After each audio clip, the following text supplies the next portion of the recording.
अस्सलाम वालेकुम दोस्तों मशहूर बॉलीवुड एक्टर सुशांत सिंह राजपूत की अचानक 14 जून 2020 को खुदकुशी की खबर ने अचानक इनके चाहने वाले लोगों को हैरत और सदमे के अंदर डाल दिया कि ऐसा भला कैसे हो सकता है कि इतना हम्बल और काम नेचर रखने वाला जवान जिसकी लाइफ के अंदर सब कुछ सेट हो फिर भी वो डिप्रेशन की वजह से अपनी जान लेने की कोशिश करे। सो ज़्यादातर लोगों का आज भी यही मानना है कि ये खुदकुशी नहीं बल्कि एक मर्डर था और सोशल मीडिया पर अब तक लोग इस केस के इंसाफ के लिए अपील कर रहे हैं।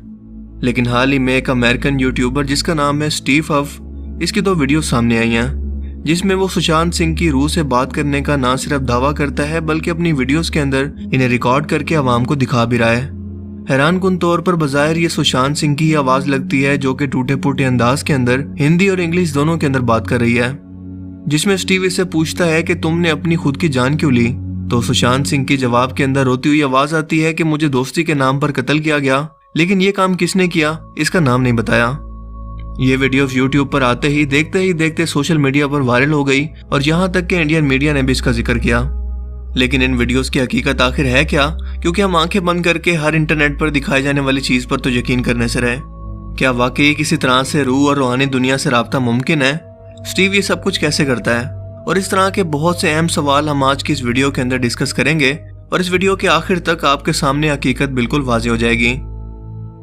दोस्तों स्टीव हफ एक यूट्यूबर है जिसका एक पैरानॉर्मल एक्टिविटीज पर एक चैनल भी है जिसका नाम है हैफ पैरानॉर्मल। यहाँ वो अपने सब्सक्राइबर की रिक्वेस्ट पर ऐसी रूहों से बात करने की कोशिश करता है जो अब इस दुनिया में नहीं, जिनका राब्ता इस दुनिया से खत्म हो चुका है और शायद अब वो दुनिया के किसी कोने के अंदर इस वक्त भी भटक रही हैं। इस मकसद के लिए वो इलेक्ट्रॉनिक गैजेट का इस्तेमाल करता है जो कि 3 हिस्सों पर मुश्तमिल है।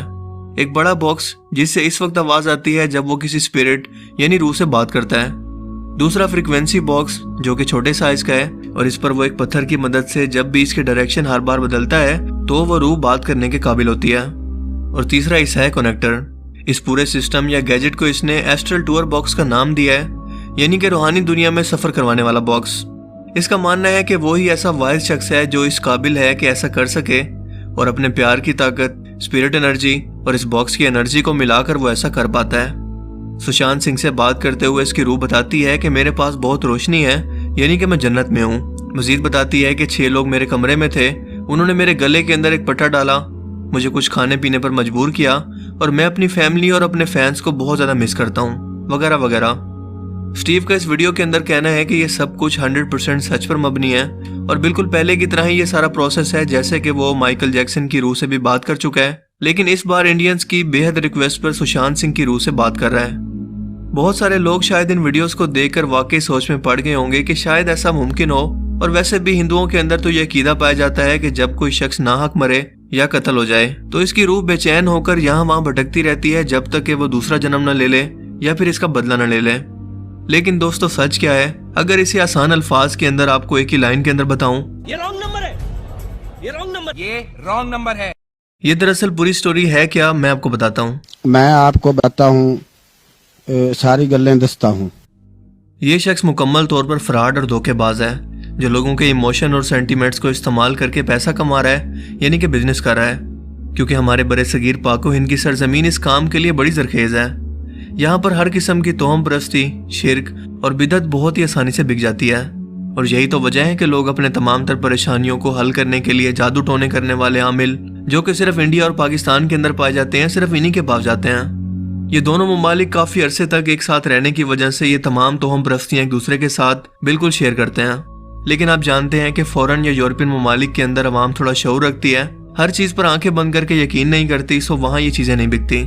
और जाहिर है कि जहाँ मार्केट हो वहाँ बिजनेस भी होता है। इसीलिए स्टीव ने इस मार्केट को कैश करने का फैसला किया, क्योंकि इंडिया की एक बड़ी आवाम इस तरह की चीजों पर यकीन रखती है और इसे देखना पसंद करती है।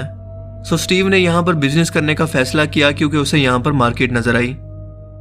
सो अब सबसे मेन सवाल यह है कि ये शख्स भला ये सब कुछ कैसे कर लेता है? तो मेरी रिसर्च के मुताबिक अगर कोई भी शख्स थोड़ा सा भी वॉइस एडिटिंग जानता हो तो इस वीडियो के अंदर सुनाई दी जाने वाली वॉइसेस को सुनकर वो सबसे पहले जान जाएगा कि आवाज को थोड़ा सा इको और ट्रेबल इफेक्ट देकर जानबूझकर ऐसा बनाया गया है कि ये रूह की आवाज लगे। और वैसे भी आज तक रूह की आवाज का किसको इल्म है? सो ये किसी भी तरह की आवाज को दिखाना चाहे तो लोग यकीन कर लेंगे।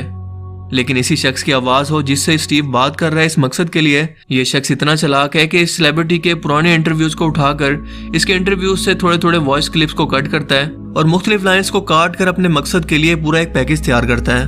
और यही वजह है कि ये शख्स कभी भी इस तरह के काम आपको कभी भी लाइव स्ट्रीमिंग के अंदर करता नजर नहीं आएगा, बल्कि हमेशा एक प्री प्लान वीडियो को रिकॉर्ड करके इसे पब्लिश करेगा ताकि लोगों को बेवकूफ बना सके। लेकिन हम लोग अकल रखने वाले हैं। इंटरनेशनल ट्रांस कम्युनिकेशन एक्सपर्ट्स के एक आर्टिकल के अंदर उन्होंने मेंशन किया कि एक रैपर जिसका नाम था लिल पीप, इसकी मौत के बाद इसकी रूह से बात करते हुए स्टीव ने एक वीडियो अपलोड की। लेकिन थोड़ी सी रिसर्च के बाद ये पता चला कि ये सब तो लिल पीप के इंटरव्यूज थे जिसे काट काट कर एडिट किया गया, यानी कि ये सब कुछ फ्रॉड था। और इस शख्स का असल काम कैमरास और गैजेट्स वगैरह का रिव्यू करना है और इसी मकसद के लिए इसकी पहले से वेबसाइट भी मौजूद है और एक गैजेट रिव्यू चैनल भी, जहां पर ये गैजेट्स को बेचता है। लेकिन साथ साथ जब इसका पैरानॉर्मल एक्टिविटीज का ये काम चलने लगा तो इसने इस गैजेट को, जिसे ये रूहों से बात करने के लिए इस्तेमाल करता है, इसने इसे अमेज़न पर बेचने की कोशिश की। लेकिन जिस शख्स ने भी इसे खरीदा उसे पार्सल तो नहीं बल्कि धोखा जरूर मिल गया, जो कि इसके रिव्यूज के अंदर देखा जा सकता है। इसकी वीडियोस के दौरान आपको रूह की ज्यादातर बातों की समझ ही नहीं आएगी और आपको ऐसा महसूस होगा कि जो कुछ आप सुनना चाह रहे हैं ये रूह वही कुछ बोल रही है। और साइकोलॉजी की जबान के अंदर इसे एपोफीनिया कहते हैं, यानी कि ऐसा प्रोसेस जिसमें दिमाग जो सोचता है, जो सुनना चाहता है, गलतफहमी के अंदर सामने वाले शख्स की बातें उसे वैसे ही महसूस होने लगती हैं, यानी कि दिमाग को धोखा देना। और दूसरी बात यह है कि अपनी वीडियोस के अंदर ये जानबूझकर इस तरह के सवाल पूछता है जिसका जवाब इस सेलिब्रिटी के इंटरव्यूज के अंदर कहीं ना कहीं मौजूद हो। सो जब भी ये रूह बात करेगी हमेशा टूटी फूटी और इनरेलेवेंट जवाब देगी। और सबसे बड़ी बात तो ये है कि जो मेन पर्पस था उससे बात करने का, सुशांत सिंह की रूह ने ये नहीं बताया कि उसका मर्डर किसने किया, उसे कैसे मारा गया, जो कि सबसे इम्पोर्टेंट बात थी। और जहां तक इसके बारे में बाकी इन्फॉर्मेशन का ताल्लुक है, वीडियो के आगाज के अंदर स्टीव ये खुद कहता है कि मैं इसके काम का फैन था, सुशांत सिंह को जानता था और अपने सब्सक्राइबर की रिक्वेस्ट पर यह वीडियो बना रहा हूँ। जिसका मतलब ये है कि सुशांत सिंह के बारे में ये शख्स पहले से बहुत कुछ जानता था।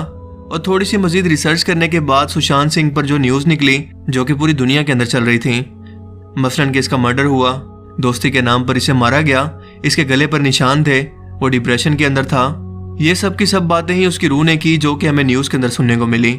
इसके अलावा कुछ भी इस वीडियो के अंदर नया नहीं था, जो ये बताता है कि ये सब कुछ प्लांटेड और फेक वीडियोस थी जो कि लोगों को बेवकूफ बनाने के लिए बनाई गई हैं। और बहुत से बेवकूफ लोगों ने तो इस पर यकीन भी कर लिया होगा। देखें, एक मुसलमान होने के नाते हमारा यकीन है कि जो रूह इस दुनिया से चली गई है वो आलम बरज़ख के अंदर चली जाती है, इसका दुनिया से कनेक्शन बिल्कुल खत्म हो जाता है।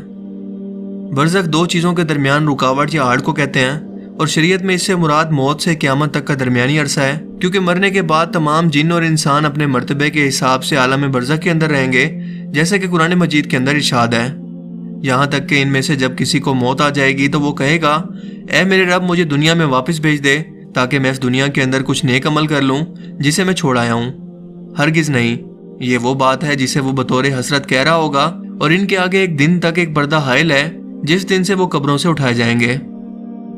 दोस्तों, आलम बरज़ख का कुछ ताल्लुक दुनिया के साथ भी होता है और कुछ आखिरत के साथ भी। दुनिया के साथ ताल्लुक इस तरह से है कि जब इंसान मर जाता है तो उसके अजीज़ो अकारब मैयत के सवाब के लिए सदका व खैरात और जिक्र व अस्कार करते हैं। इससे मैयत को सवाब पहुँचता है और आराम मिलता है। और आखिरत के साथ ताल्लुक कुछ इस तरह से है कि जो अजाब या आराम बरज़ख के अंदर शुरू होता है वो आखिरत के अंदर मिलने वाले अजाब या आराम का हिस्सा होता है। जैसे कि कुरान करीम में इरशाद होता है कि इन लोगों को दोज़ख की आग के सामने सुबह व शाम लाया जाता है, यानी कि जहन्नमी रूह को दोज़ख में अपना ठिकाना दिखाकर आग के बिस्तर पर और जन्नती रूह को जन्नत के अंदर अपना मकाम दिखाकर नरम बिस्तर पर क़यामत तक के लिए सुला दिया जाता है। ये आखिरत के राज हैं जिसे अल्लाह ताला दुनिया के लोगों पर जाहिर नहीं करता, वरना ये दुनिया इम्तिहान ही नहीं रहेगी। क्योंकि बिना देखे ही अगर आलम गैब का सब कुछ आपकी नजरों के सामने आ जाए तो फिर बिना देखे ईमान लाने का अजर आपको कैसे मिलेगा। और जहां तक किसी के नाहक कत्ल का ताल्लुक है तो हदीस मुबारक से ये साबित है कि क़यामत के रोज सबसे पहले नाहक कत्ल का फैसला होगा। मकतूल अपने कातिल को सर और पेशानी के बालों से घसीटता हुआ अल्लाह ताला के हजूर लाएगा और कहेगा कि ऐ अल्लाह, इसने मुझे दुनिया के अंदर नाहक कत्ल किया, मुझे इंसाफ चाहिए। सो जब रूह इस दुनिया से एक बार प्रवास कर गई तो दोबारा इस दुनिया के अंदर वापस आना इसके लिए नामुमकिन है। क्योंकि अगर ऐसा मुमकिन होता तो सबसे पहले आपके अजीज़ो अकारिब और आपके प्यारे सबसे पहले आकर आपसे बात करते और आखिरत के बारे में सब राज आपको बता देते हैं। लेकिन कुरान करीम के अंदर वाज़े तौर पर इसके बारे में बयान है कि उनको ऐसा करने की इजाज़त नहीं है। लिहाजा जो भी शख्स इस तरह के दावे करे उसका इलाज बस यही है। साले का खोपड़ी तोड़ साले का। मुझे उम्मीद है कि आज की इस वीडियो से आपको बहुत कुछ नया जानने को मिला होगा और ये वीडियो आपको पसंद आया होगा। अगर ये वीडियो आपको अच्छा लगा तो इसे लाइक कीजिए और मजीद इस तरह की इन्फॉर्मेटिव वीडियोस के लिए इस चैनल को जरूर सब्सक्राइब करें। अब मैं मिलूंगा आपसे एक नई इंटरेस्टिंग वीडियो में। तब तक के लिए अपना बहुत सा ख्याल रखिएगा। Thanks for watching this video. अल्लाह हाफिज़।